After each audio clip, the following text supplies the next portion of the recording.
अस्सलामुअलैकुम क्लास 5। आज हमारा 7th लेक्चर है। आज हम factors of difference in climate पढ़ेंगे। ठीक है, यानी क्लाइमेट में डिफरेंस के कौन कौन से फैक्टर्स होते हैं, क्या इफ़ेक्ट होते हैं। डिस्टेंस फ्रॉम इक्वेटर, पहला फैक्टर है इक्वेटर से आपका फासला। ठीक है, कितना डिस्टेंस होता है। The sun rays fall vertically on the equator, due to this it remains hot throughout the year. यानी जो सूरज की रोशनी है वो डायरेक्ट सीधी इक्वेटर से पड़ती है। ड्यू टू दिस, इसकी वजह से ये सारा साल गर्म रहता है। As we travel towards the poles, जैसे जैसे हम यानी पोल, साउथ पोल या नॉर्थ पोल की तरफ सफ़र करते जाएं, temperature keeps on decreasing. Temperature दर्जा हरारत जो है वो कम होना शुरू हो जाता है, कम होता जाता है। सेकंड फैक्टर है height above the sea level, यानी सतह समंदर से आपकी हाइट कितनी है। एज़ वी क्लाइम हायर, जैसे जैसे हम ऊपर की तरफ चढ़ते जाते हैं, द टेम्परेचर कीप्स डिक्रीजिंग, जो दर्जा हरारत है वो कम होता जाता है। And the temperature of those areas, और दर्जा हरारत उन इलाकों का which are located high above the sea, जो कि सतह समंदर से बहुत ऊंचे लोकेट करते हैं, remains low as compare to plains, वो उन मैदानी इलाकों के मुकाबले में वहाँ का दर्जा हरारत जो है वो कम होता है। थर्ड हम आपके पास फैक्टर है डिस्टेंस फ्रॉम सी, सतह समंदर से फासला, समंदर से फासला। Distance from sea is also a factor of difference in climate, and the climate of those areas which are near the sea remains temperate। अब तीसरा हमारा फैक्टर है समंदर से डिस्टेंस कितना होता है। अब समंदर से डिस्टेंस जो है ये भी एक फैक्टर होता है आपके मौसम में यानी क्लाइमेट में फ़र्क बनाने का, डिफरेंस का। And the climate of those areas, अब वो इलाके जो कि समंदर से करीब होते हैं वो रिमेन्स टेम्परेट, यानी टेम्परेट उनका दर्जा हरारत मुतदिल सा रहता है, ना ज़्यादा गर्म ना ज़्यादा सर्द। And those areas which are away, अब वो इलाके जो दूर होते हैं फ्रॉम द सी, समंदर से, remain hot in summer and cold in winter. अब जो समंदर से दूर इलाके हैं वो गर्मियों में बहुत गर्म और सर्दियों में बहुत सर्द रहते हैं।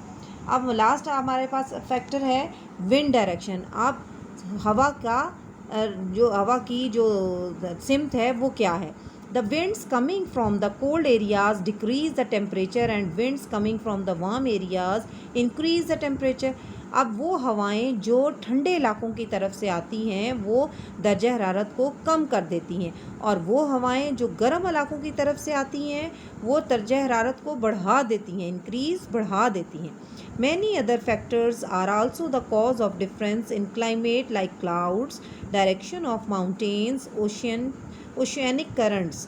अब बहुत सारे और फैक्टर्स हैं जो कि कॉज करते हैं डिफरेंस इन क्लाइमेट, यानी क्लाइमेट हमारे मौसम में फ़र्क, तब्दीलियों का जो बायस बनते हैं वो और फैक्टर्स भी हैं इनके अलावा। वो क्या हो सकते हैं कि जैसे बादल हैं, बादलों का बनना, ज़्यादा बनना, डायरेक्शन ऑफ माउंटेन्स, अब पहाड़ों की जो सिमत है वो किस तरफ है, कहाँ है, वो बहुत काउंट करता है। ओशियानिक करंट्स और समंदरी लहरों का, ये तमाम फैक्टर्स भी क्लाइमेट डिफरेंस का बायस बनते हैं। Types of climate with reference to latitude, अब लैटीट्यूड के लिहाज से क्लाइमेट की जो इकसाम है वो क्या है। We can divide earth into many zones due to difference in climate, हम अर्थ को अपने मुख्तलिफ बहुत सारे जोन्स में तकसीम कर सकते हैं।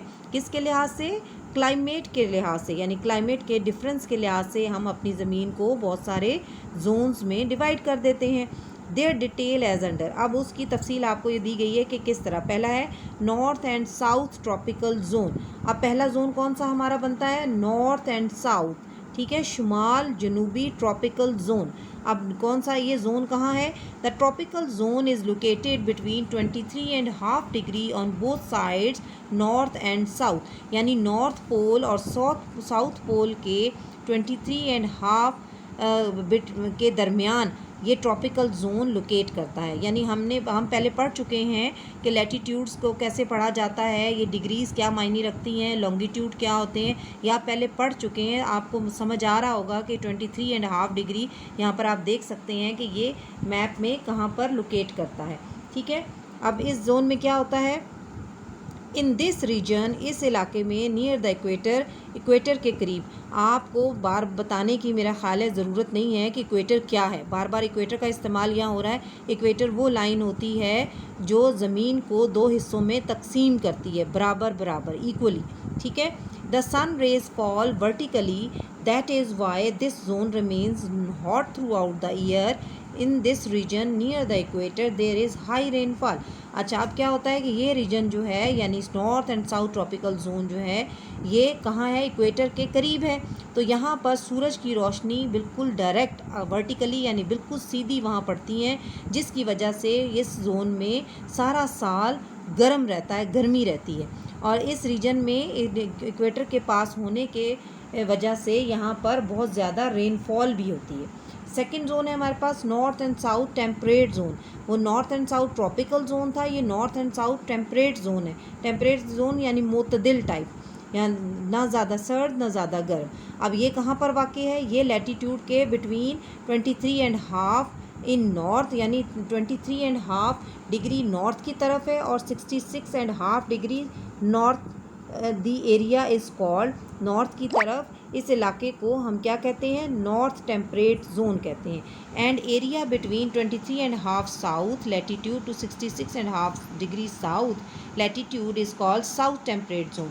अब इसमें क्या है, जो 23.5 से लेकर 66.5 डिग्री तक के दरमियान में नॉर्थ की तरफ जो इलाका है उसको हम नॉर्थ टेम्परेट जोन कहते हैं, और 23.5 डिग्री साउथ लैटीट्यूड से लेकर 66.5 डिग्री साउथ की तरफ लैटीट्यूड पर हम इस इलाके को साउथ टेम्परेट जोन कहते हैं। अब थ्रू आउट द ईयर, पूरा साल, the sun rays fall slanting, that is why, यानी पूरा साल जो सूरज है बिल्कुल स्ट्रेट सीधा इसके ऊपर पड़ता है, जिसकी वजह से difference between the summer and winter temperature, कि ये क्या, कौन सा फ़र्क बनता है, समर और विंटर के दर्जा हरारत के दरमियान फ़र्क बन जाता है, ठीक है।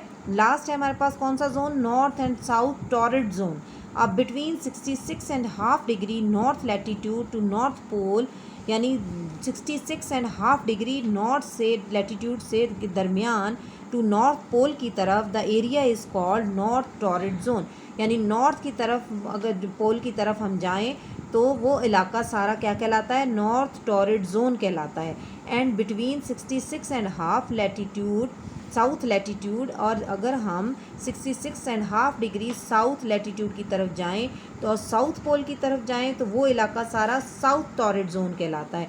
This region is very cold, ये पोल्स की तरफ करीब होने की वजह से ये रीजन जो है ये बहुत सर्द होता है। आज का लेक्चर हमारा यहाँ तक ही था।